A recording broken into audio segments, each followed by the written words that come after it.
नमस्कार। आप सभी का एक बार पुनः स्वागत है।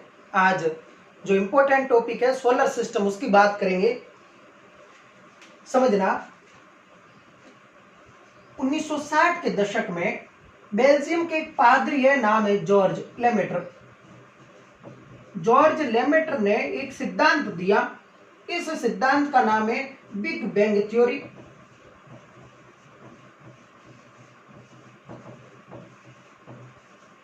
ये सिद्धांत क्या कहता है?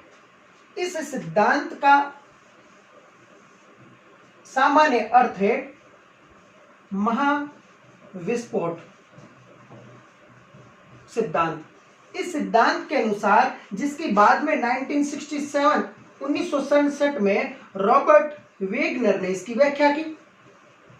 रॉबर्ट वेगनर ने इसकी क्या की? व्याख्या की। यह सिद्धांत ये कहता है कि आज से 13.7 अरब वर्ष पहले 13.7 अरब वर्ष पहले ब्रह्मांड नाम की कोई चीज नहीं थी, न कोई स्थान था, न समय था, न कोई वस्तु थी। इस संदर्भ में यहाँ एक मटर के दाने के समान पिंड था, बिल्कुल मटर के दाने के समान पिंड। कब? आज से 13.7 अरब वर्ष पहले इस मटर के दाने के समान पिंड का अनंत तापमान था, टेम्परेचर जिसकी कल्पना नहीं की जा सकती, इतना तापमान था। और इससे भी ज्यादा इसका घनत्व था, मतलब अनंत तापमान और अनंत इसका क्या था? घनत्व था। ये बेल्जियम के एक पादरी है जॉर्ज लेमेटर, जो 1960 के आसपास ही अपनी विचारधारा रखते हैं, पादरी जॉर्ज लेमेटर, जिसकी पूर्ण व्याख्या बाद में 1967 में रॉबर्ट वेगनर करते हैं। वर्तमान में सबसे ज्यादा प्रमाणित और वैज्ञानिक प्रमाणित सिद्धांत है, नाम है बिग बैंग थ्योरी। अब ये सिद्धांत ये कहता है कि इस मटर के दाने के समान अनंत तापमान और अनंत घनत्व के पिंड में 13.7 अरब वर्ष पहले एक भयंकर विस्फोट हुआ, और इस विस्फोट से हजारों लाखों आकाश गंगाओं का निर्माण हो गया। इनमें से एक आकाश गंगा है, इसका नाम है मंदाकिनी या मिल्की वे, दुग्ध मेखला। ये हमारी आकाश गंगा है, जो इन हजारों लाखों आकाश गंगाओं में से एक है। इस आकाश गंगा, जैसे ये हमारी आकाश गंगा है, सर्पिलाकार आकृति में विस्तृत है ऐसे, इस आकाश गंगा के केंद्र से लगभग 30,000 प्रकाश वर्ष दूर 30,000 प्रकाश वर्ष दूर एक तारा है, और इस तारे का नाम है सूर्य। दूरी है 30,000 प्रकाश वर्ष। किसके? अपनी ही आकाश गंगा के केंद्र से सूर्य इतना दूर है, 30,000 प्रकाश वर्ष। प्रकाश वर्ष है ये दूरी का मापक है। खगोल की जो दूरी होती है उनको ज्ञात करने के लिए या उनको मापने के लिए प्रकाश वर्ष का उपयोग किया जाता है। इससे भी बड़ी इकाई होती है पारसेक। दूरी की मापक की जो सबसे बड़ी इकाई होती है ये होती है पारसेक, और एक पारसेक में 3.3 प्रकाश वर्ष होते हैं। इस प्रकार अब प्रकाश वर्ष है क्या, ये बता दूं कि एक वर्ष में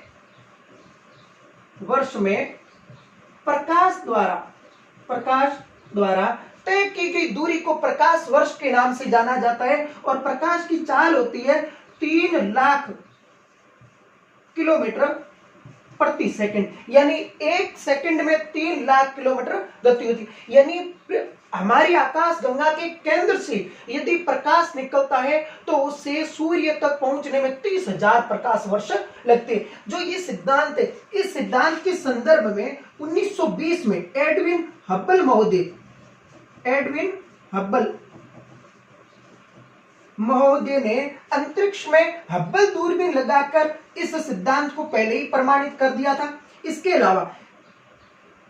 अलावा जो नेक्स्ट है डॉपलर सिद्धांत के अनुसार भी ये सिद्धांत प्रमाणित है। 2011 में फ्रांस और स्विट्जरलैंड की सीमा पर सर्न यूरोपीय संस्था के द्वारा Higgs boson God particle Higgs boson कण की खोज के साथ ही यह सिद्धांत और ज्यादा मजबूत हो गया। अब ये जो सूर्य है, इस सूर्य के चारों ओर घूमने वाले ग्रह, ग्रहों के चारों ओर घूमने वाले उपग्रह और असंख्य पिंड जिनका प्रधान सूर्य है, सौर मंडल के नाम से जाना जाता है। समझना कैसे, जैसे ये हमारा सूर्य है, सौर मंडल का प्रधान है सूर्य, सन। इसके अलावा ये सूर्य के पास में जो सबसे छोटा ग्रह है इसका नाम है बुध। बुध के बाद में नेक्स्ट जो है ये है शुक्र, फिर उसके बाद में ये है पृथ्वी। पृथ्वी के बाद में नेक्स्ट हो जाएगा मंगल। मंगल के बाद में सबसे बड़ा ग्रह बृहस्पति। बृहस्पति के बाद में शनि। शनि के बाद में अरुण और अरुण के बाद में वरुण। इस प्रकार 8 ग्रह है। ये सूर्य है। अच्छा, ग्रहों की संख्या वर्तमान में 8 है, लेकिन 2006 से पूर्व ग्रहों की संख्या 9 थी।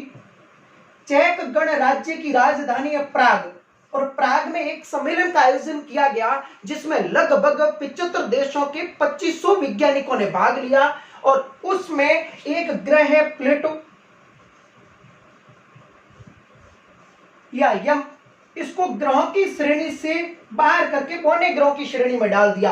अच्छा, बाहर क्यों किया गया, इसका मुख्य जो कारण था वो ये था कि यम में ये वरुण की कक्षा को काटता है। ग्रहों की परिभाषा में ये कहा गया है कि एक ग्रह दूसरे ग्रह की परिक्रमा पथ होता है उसको काट नहीं सकता, इसलिए यम को ग्रहों की श्रेणी से बाहर कर दिया गया। वर्तमान में ग्रह संख्या कितनी है, 8 है।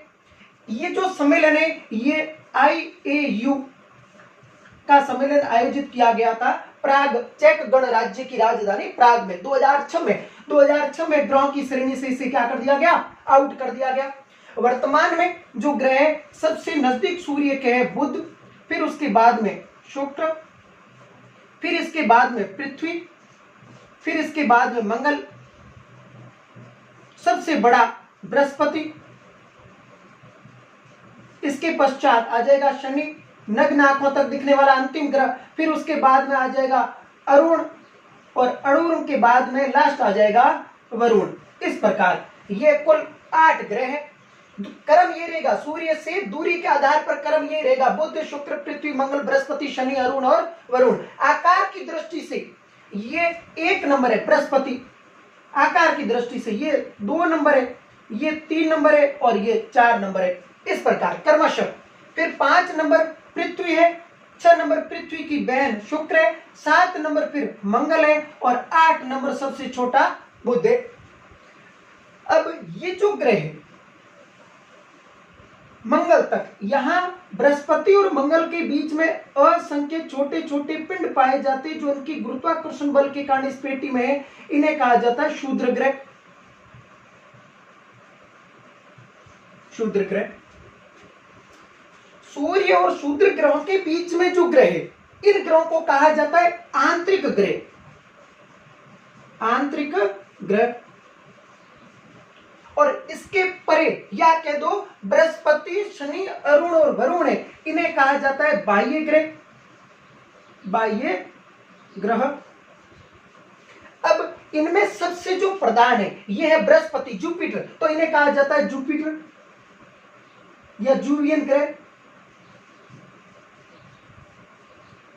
इनमें प्रधान पृथ्वी है, इसलिए इन्हें कहा जाता है पार्थिव ग्रह। पार्थिव ग्रह। इस प्रकार ये आंतरिक ग्रह है और ये बाह्य ग्रह। आंतरिक जो ग्रह है इनकी विशेषता ये है कि ये आकार इनका कम है, इनका आकार बहुत ज्यादा है। देख लो क्रम में जो सबसे टॉप 4 है वो टॉप 4 बृहस्पति, शनि, अरुण और वरुण है। इसके बाद पृथ्वी का, इनका आकार छोटा है, सबसे छोटा बुध है। सेकंड नंबर मंगल है, सबसे छोटे क्रम है, फिर शुक्र है, फिर पृथ्वी। मतलब ये आकार में छोटे हैं, ये आकार में बड़े हैं। इनका आयतन जो डेंसिटी घनत्व है, आकार क्या है इनका, आकार कम है, इनका आकार बड़ा है। आकार क्या है, बड़ा है। इनका जो आकार हो गया, इसके घनत्व डेंसिटी, घनत्व इनका कम है, सॉरी घनत्व इनका ज्यादा है। पृथ्वी चट्टानों से बने हुए, इनका घनत्व कम है। इनका निर्माण है वो होता है चट्टानों से, ज्यादातर पृथ्वी के समान बने हुए चट्टान निर्माण है, मतलब चट्टानों से बने हुए ज्यादातर, ये जिसमें लोहा और निकल की मात्रा ज्यादा है, निकल की मात्रा क्या है, ज्यादा है। ये इनका जो निर्माण है ये गैसों से हुआ है, गैसों का योगदान क्या है, ज्यादा है निर्माण में योगदान। इस प्रकार इनके जो वायुमंडल है, इन पर वायुमंडल में जो हाइड्रोजन है, हीलियम है, अमोनिया और मीथेन जैसी गैसें ज्यादा पाई जाती है, इनमें इनका वायुमंडल कम है। बुध का तो बिल्कुल सौर ज्वाला के कारण बुध का वायुमंडल न्यूनतम है। इसके आगे अब सूर्य से संदर्भ में बात करते हैं, ये सामान्य बातें हैं। सौर मंडल का मुख्य है और तारा है। सौर मंडल का क्या है, मुख्य है, और साथ में सौर मंडल का मुख्य होने के साथ ही सौर मंडल में संपूर्ण ऊर्जा का स्रोत सूर्य है, और एक तारा है। तारा क्या होता है, हाइड्रोजन और हीलियम गैसों का वो पिंड होता है जिसके पास ऊर्जा बनाने की कैपेसिटी होती है, अर्थात स्वयं की ऊर्जा होती है, तारा कहलाता है। और सूर्य एक क्या है, तारा है, और अपने सौर मंडल का ये क्या है, प्रधान है, तारा है। और इसमें तीन मुख्य रूप से, जो पहली गैस है इसका नाम है हाइड्रोजन। सबसे ज्यादा गैस कौन सी है, हाइड्रोजन, ये लगभग है 71%। फिर उसके बाद में है हीलियम, ये है लगभग 26.5%। फिर अन्य गैसों में आ जाएगी, अन्य गैसें लगभग 2.5% है। सूर्य है, ये कुल जो सौर मंडल है इसके द्रव्यमान का लगभग 99% भाग रखता है। किसका, द्रव्यमान का, द्रव्यमान का। सूर्य के केंद्रीय भाग में, ये केंद्रीय भाग है, इस केंद्रीय भाग में, सूर्य के केंद्रीय भाग में नाभिकीय संलयन क्रिया होती है, जिसमें हीलियम के कुछ अणु मिलकर, लगभग 4 अणु मिलकर हाइड्रोजन में परिवर्तित होते हैं, और उससे खूब ऊर्जा बनती है इसके केंद्रीय भाग में। इसको कहा जाता है नाभिकीय संलयन, नाभिकीय संलयन। और इस ऊर्जा के कारण सूर्य के केंद्रीय भाग का तापमान लगभग 1.5 लाख डिग्री सेल्सियस है, और यहां से ऊर्जा फोटोन के रूप में इसकी सतह पर आती है। ये इसकी सतह पर आ गई ऊर्जा। सूर्य का जो व्यास है ये लगभग 13 लाख किलोमीटर से भी अधिक है, इसलिए काफी लंबे समय के बाद इसकी सतह पर ऊर्जा पहुंचती है, तो ऊर्जा काफी खर्च हो जाती है, और इसकी सतह का जो तापमान है यह लगभग 6000 डिग्री सेल्सियस, जबकि केंद्रीय भाग का तापमान है 1.5 लाख डिग्री सेल्सियस। और इसका जो प्रकाश मंडल है, ये भाग हो गया जो हमेशा प्रकाशमान रहता है, यहां से ऊर्जा आगे विकिरण के रूप में निकलती है। अब इसके पश्चात यहां से जैसे ये ऊर्जा निकली, तो इसको पृथ्वी तक पहुंचने में वो समय रहेगा 3 लाख किलोमीटर प्रति सेकंड। इस हिसाब से इसको समय लगता है 8 मिनट 16 सेकंड और लगभग 6 मिली सेकंड का समय लगता है। किसको, इस प्रकाश की किरण को सूर्य तक पहुंचने में। अच्छा, प्लैंक नामक एक विद्वान है, और उस विद्वान ने कहा जो पिंड जितना ज्यादा गर्म होगा उससे निकलने वाली किरण का तरंग द्विध्रुव उतना ही कम होगा। मतलब ये लघु किरण है, इनका तरंग द्विध्रुव बहुत ज्यादा कम होता है, क्योंकि सूर्य एक बहुत ज्यादा उच्च तापमान वाला पिंड है, तारा है। अच्छा, इसके अलावा इसके जो सूर्य का वह भाग जो सूर्य ग्रहण के समय दिखाई देगा वो कहलाएगा सूर्यकृत, सूर्यकृत या कोरोना, कोरोना। और इस समय सूर्य ग्रहण के समय इस कोरोना के भाग से अल्ट्रावायलेट पराबैंगनी किरणें बहुत ज्यादा निकलती है। पराबैंगनी किरणों का उत्सर्जन बहुत ज्यादा होता है। सूर्य इतना बड़ा है, इतना बड़ा है कि 13 अरब पृथ्वियां इसमें डाली जाए तो भी ये भरेगा नहीं, इतना 13 लाख व्यास है, 13 लाख किलोमीटर, जबकि पृथ्वी का जो त्रिज्या है वो लगभग 6378 किलोमीटर है। इस प्रकार अब सूर्य से, यहां से जैसे इसका जो 2 अरबवां भाग है वो पृथ्वी पर पहुंचता है।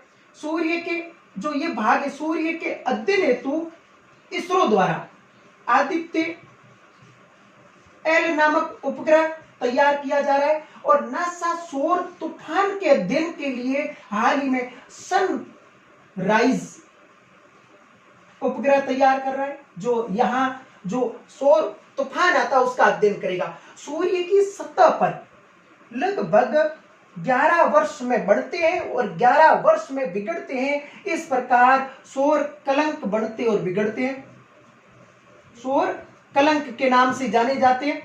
11 वर्ष में बढ़ते हैं और 11 वर्ष में ये बिगड़ते हैं। अच्छा, इनका जो तापमान होता है ये होता है लगभग 1500 डिग्री सेल्सियस, मतलब सूर्य की सतह से भी इनका तापमान क्या होता है, कम होता है। सौर कलंक का 1500 डिग्री सेल्सियस होता है।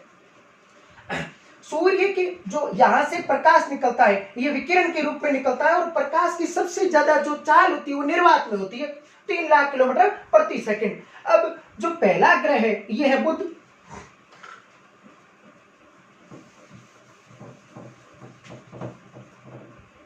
सूर्य के अब जो ग्रह पास में है, स्वाभाविक बात है पिंड की दो गतियां होती है, एक होती परिक्रमण और एक होती परिभ्रमण। परिभ्रमण का अर्थ होता है वो पिंड अपने स्थान पर घूमेगा जिससे दिन रात बढ़ते हैं, और परिक्रमण का अर्थ होता है वो किसी पिंड के चारों ओर घूमेगा। ये हमारा सौर मंडल है, इसमें क्या है, सूर्य, उसके चारों ओर घूमने वाले ग्रह, ग्रहों के चारों ओर घूमने वाले उपग्रह और असंख्य उल्का पिंड और क्षुद्र ग्रहों का समूह जिसका प्रधान सूर्य है, सौर मंडल के नाम से जाना जाता है। तो सबसे नजदीक जो ग्रह है ये बुध है, ये सूर्य की सबसे तेज परिक्रमा करेगा। इस परिक्रमा करने में इससे लगभग 88 दिन का समय लगता है। बुध है वो सौर मंडल का सबसे छोटा ग्रह है और सूर्य के सबसे नजदीक है। इसके बुध का कोई उपग्रह नहीं है, बुध का कोई उपग्रह नहीं है, उपग्रह नहीं है इसके पास। अच्छा, सूर्य के समीप है इसलिए यहां जो प्रकाश आएगा वो दिन के समय बहुत ज्यादा आता है। इसका वायुमंडल नहीं है इसलिए रात के समय यहां से जो इसकी बड़ी तरंग दैर्ध्य वाली दीर्घ किरणें होती है वो ज्यादा निकलती है।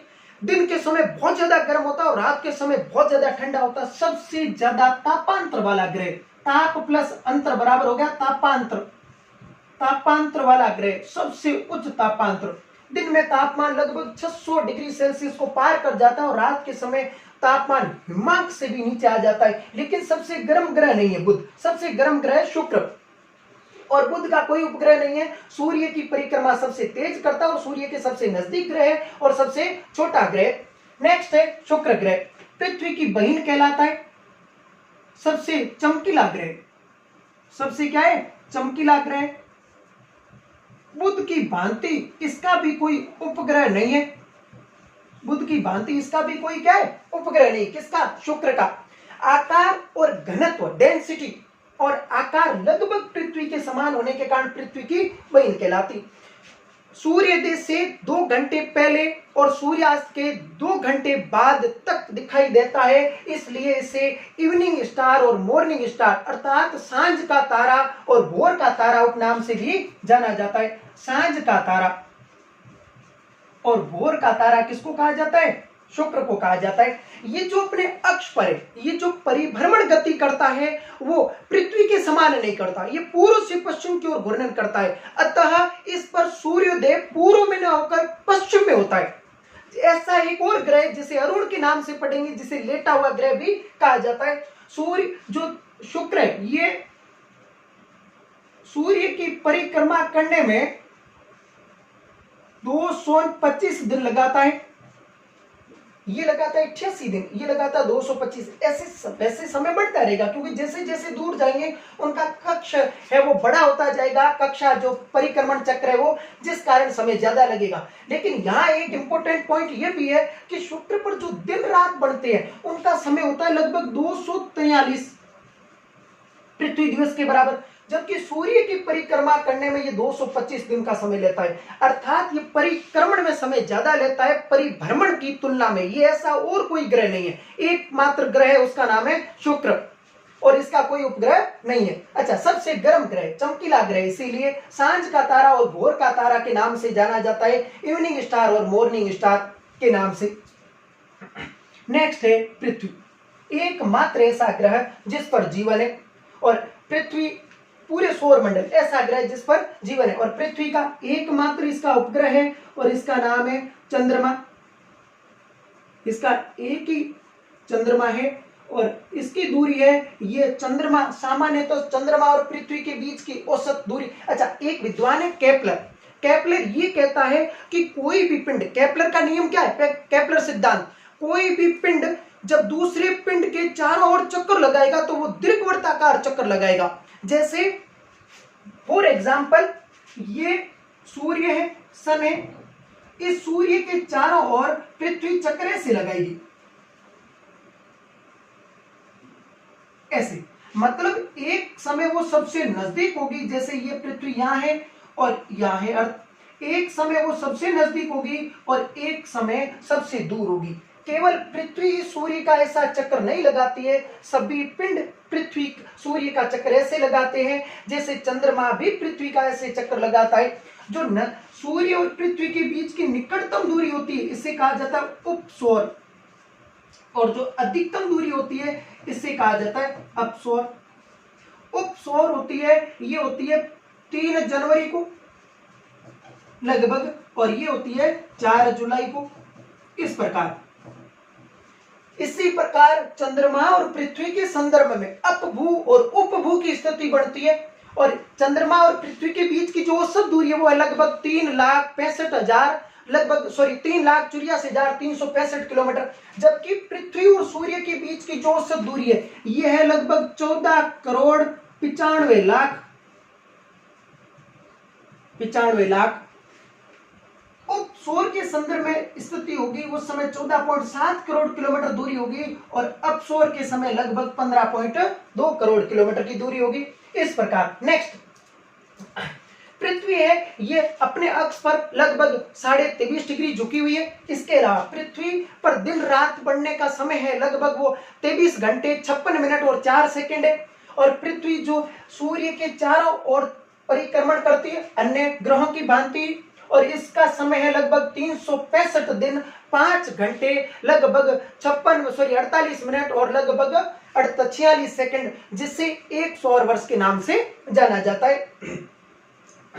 एक ही उपग्रह है चंद्रमा पृथ्वी का, 2 गतियां हैं परिक्रमण और परिभ्रमण पृथ्वी की, और दिन रात का समय है लगभग 24 घंटे, और ऋतु परिवर्तन। अच्छा, पृथ्वी अपने अक्ष पर घूमती है, इससे दिन रात बढ़ती है। पृथ्वी सूर्य के चारों ओर परिक्रमा करती है, इससे ऋतु परिवर्तन होता है।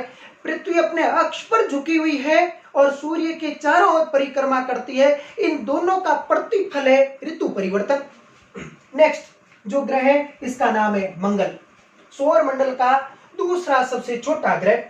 2 उपग्रह है इसके, फोबोस और डिमोस। फोबोस और डिमोस, जो डिमोस इसका उपग्रह है ये सौर मंडल का सबसे छोटा उपग्रह है, और एक है फोबोस। फोबोस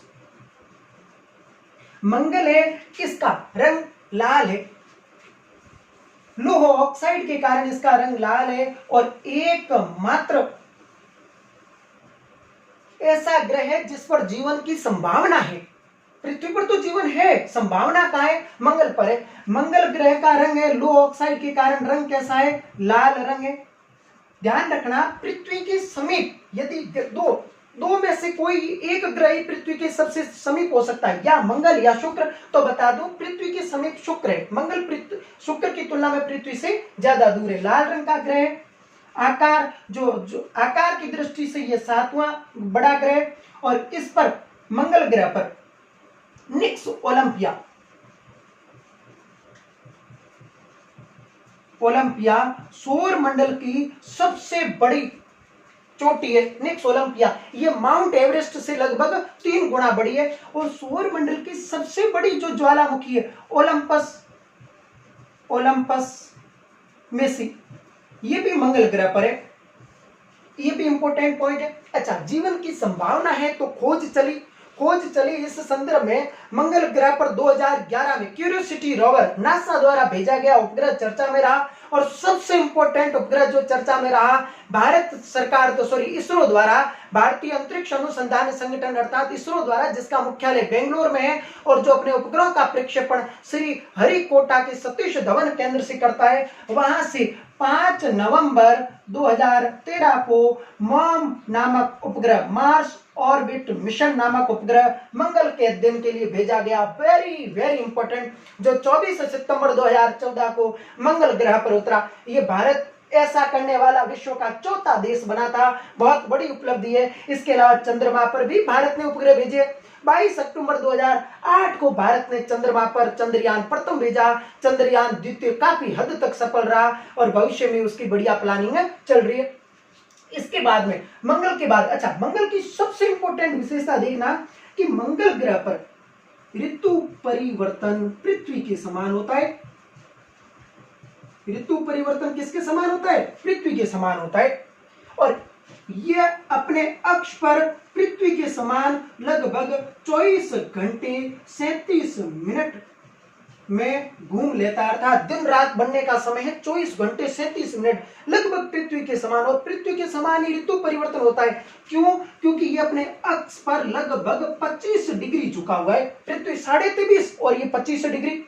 इसलिए सबसे इंपॉर्टेंट क्वेश्चन बन सकता है, निम्नलिखित में से किस ग्रह पर पृथ्वी के समान ऋतु परिवर्तन होता है? मंगल ग्रह पर। निम्नलिखित में से किस ग्रह पर पृथ्वी के समान दिन रात बनते हैं? मंगल ग्रह पर। निम्नलिखित में से कौन सा ग्रह लगभग अपने अक्ष पर पृथ्वी के समान झुका हुआ है? मंगल ग्रह। इतनी सारी विशेषताएं रखता है। और ये छोटा जो ग्रह है इसका नाम है मंगल, लाल रंग है। और 2 उपग्रह फोबोस और डिमोस। डिमोस सौरमंडल का सबसे छोटा उपग्रह, आंतरिक ग्रहों की श्रेणी में आता है। फिर नेक्स्ट है बृहस्पति, सौर मंडल का सबसे, अच्छा, मंगल ग्रह को सूर्य की परिक्रमा करने में लगभग 787 दिन का समय लगता है। 687 दिन का समय लगता है। बृहस्पति सौर मंडल का सबसे बड़ा ग्रह, गैसीय, ज्यादातर इसका जो निर्माण है वो गैसों से हुआ है। ये चट्टानी ग्रह है और ये गैसीय ग्रह चारों के चारों। इसमें सबसे बड़ा है बृहस्पति। सौर मंडल का सबसे बड़ा ग्रह है बृहस्पति। और बृहस्पति की खुद की रेडियो ऊर्जा होने के कारण इसे लघु सौर मंडल के नाम से भी जाना जाता है। इसके छोटे बड़े लगभग 69 उपग्रह है। और इसमें एक उपग्रह है, इसका नाम है ज्ञानीमीड। ज्ञानीमीड। और ये इसका जो ज्ञानीमीड उपग्रह है ये सौर मंडल का सबसे बड़ा उपग्रह है ज्ञानीमीड। Very very important. बृहस्पति सबसे ज्यादा उपग्रहों वाला ग्रह कौन सा है? बृहस्पति। इसके लगभग 53 उपग्रह ऐसे जिनको मान्यता प्राप्त है, मतलब नाम रखे जा चुके और अभी तक खोजे गए उपग्रहों की संख्या है 69, जिसमें से सबसे बड़ा है ज्ञानीमीड। और ये सौर मंडल का सबसे बड़ा उपग्रह ज्ञानीमीड बृहस्पति का है। बृहस्पति है वो अपनी स्थान पर जो परिभ्रमण करने में समय लेता है, ये लेता है लगभग 9 घंटे 56 मिनट। 9 घंटे 56 मिनट का समय लेता है बृहस्पति।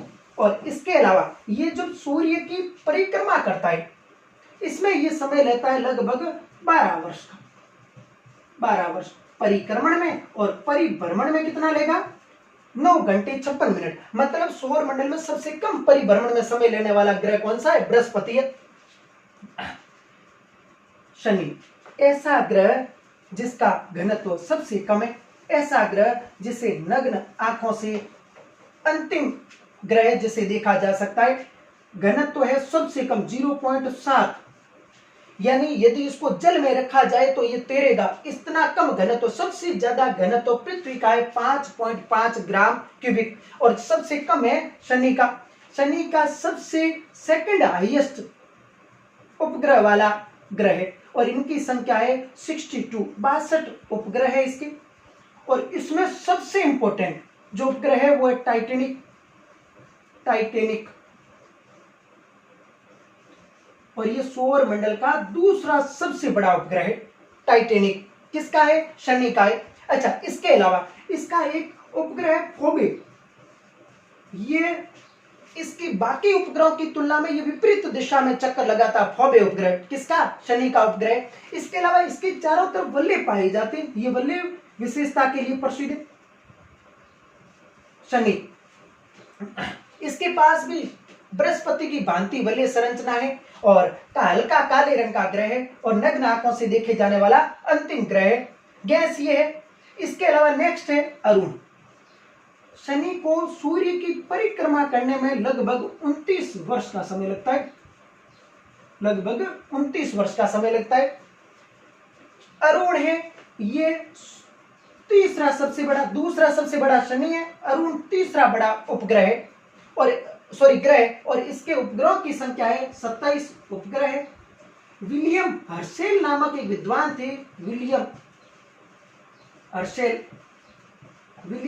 हर्शेल नामक विद्वान ने इस ग्रह की खोज की और इसके उपग्रहों की संख्या कितनी है? 27 है। किसके? अरुण के। और ये हल्के नीले पीले रंग का है, नीले पीले रंग का है, पीले रंग का है, नाम है अरुण। ज्यादा विशेषता, अच्छा ऐसे जैसे जैसे जाओगे सूर्य का प्रकाश कम पहुंचेगा, इसलिए इन ग्रहों का तापमान कम है, इन ग्रहों का तापमान ज्यादा है क्योंकि सूर्य के नजदीक है। और लास्ट है वरुण। ये जो वरुण है इनके उपग्रहों की संख्या है लगभग 13। 14वां जो उपग्रह वो खोजा गया, नाम नहीं रखा गया, वरुण पीले रंग का है ये ग्रह और सूर्य की परिक्रमा करने में लगभग 164 वर्ष लेता है। 164 वर्ष से सूर्य की परिक्रमा करेगा वरुण। और यह जो अंतिम था यम, उसको हटाकर बौने ग्रहों की श्रेणी में सम्मिलित कर लिया गया। इस प्रकार ये पूरा स्ट्रक्चर है सौर मंडल का, सोलर सिस्टम। इंपॉर्टेंट है, खूब सारे क्वेश्चन यहाँ से बनते हैं। आप यदि इसके एक एक पॉइंट को लिखकर याद करोगे तो बिल्कुल ऑब्वियसली आपको सारे पॉइंट याद हो जाएंगे। धन्यवाद। यदि आपने मेरे चैनल को सब्सक्राइब नहीं किया है तो जरूर करिएगा। Thank you.